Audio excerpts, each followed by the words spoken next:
The inverted row is one of the best compound movements to work your back and biceps as well as your core.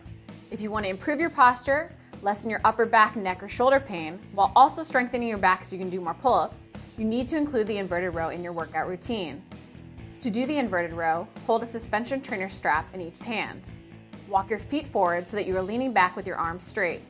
The closer to parallel to the ground you get, the harder the move will be. Squeeze your core and glutes and press your chest out so there's tension between your shoulder blades. Make sure you don't shrug your shoulders and that your body is in a nice straight line from your heels to your head. Then row your body up, keeping your body in a nice straight line. Drive your elbows down and back as you row your chest up to the handles. Then lower yourself back down. Also, keep your chest pressed out the entire time. Make sure you don't round your thoracic spine at the bottom. You want a nice straight line from your head to your heels throughout the entire movement. Move in a controlled fashion as you keep tension between your shoulder blades the entire time.